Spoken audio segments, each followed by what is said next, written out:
कुछ आप लोग आज करने वाले हैं? आज youth hostel association of India state unit की एग्जीक्यूटिव और काउंसिल की मीटिंग रखी गई है। यह आज का जो कार्यक्रम था यह 3 सत्र में डिवाइड था। फर्स्ट में डिस्ट्रिक्ट की भी मीटिंग थी और गेट टुगेदर था, और सेकेंड सत्र में ये स्टेट का मीटिंग होगा। और साथ में हम लोगों ने प्लांटेशन भी किया, स्टेट कमेटी और डिस्ट्रिक्ट कमेटी मिल करके, जो पीछे आप देख रहे हैं हमारे। ये पहली बार हुआ है कि भोजपुर की धरती पर कोई राज्य स्तरीय कार्यक्रम हुआ है। और यूथ हॉस्टल एक ऐसी संस्था है जो जिसमें कोई बुजुर्ग नहीं होता, इसके नाम से ही जाहिर होता है। और यह संस्था यह उपदेश देती है कि आप प्रकृति का संरक्षण करें और प्रकृति से कुछ सीखें और उसके बीच में अपने जीवन का बसर करें।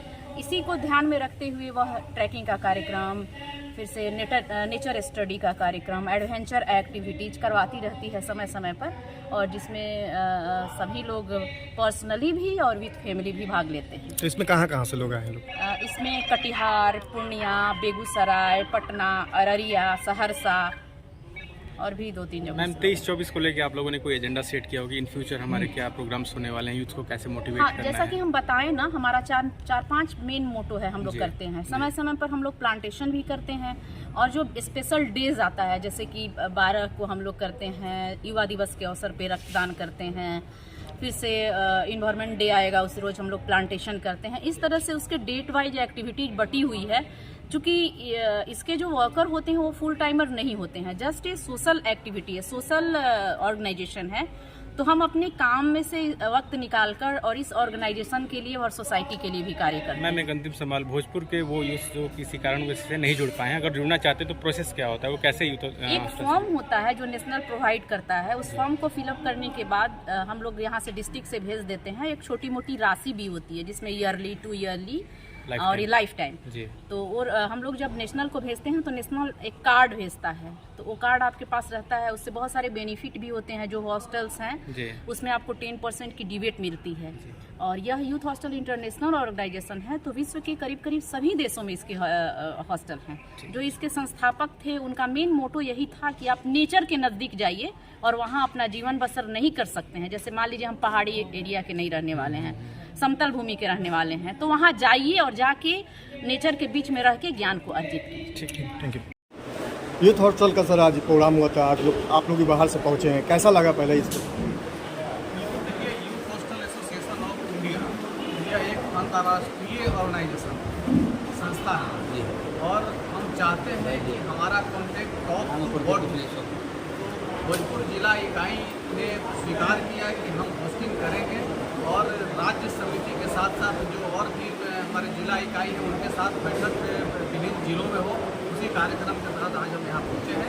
काफ़ी सार्थक चर्चा हुई, कई वरिष्ठ साथियों से मुलाकात भी हुई, उनके अनुभव को हमने प्राप्त किया, और आगे की कार्य योजना पर हमारी चर्चा हुई है।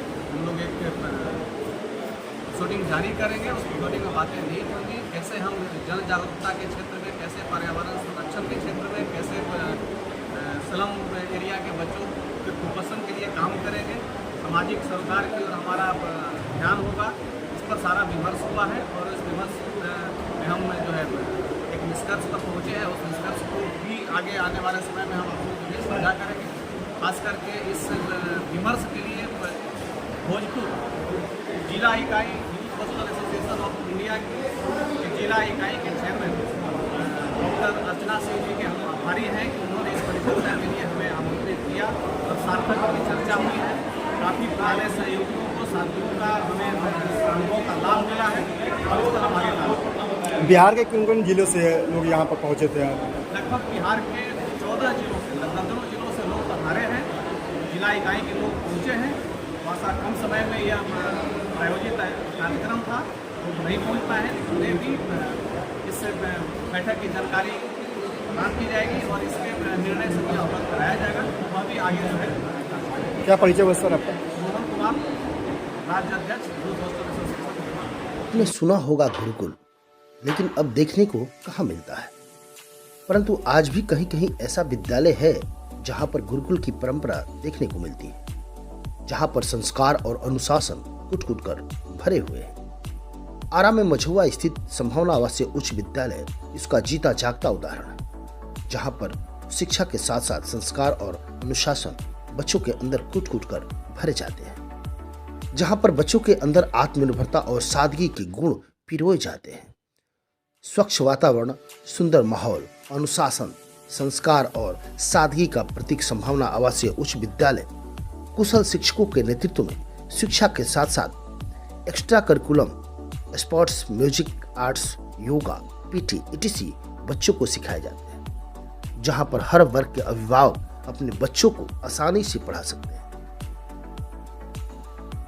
संभावना आवासीय उच्च विद्यालय, मझौआ, आरा।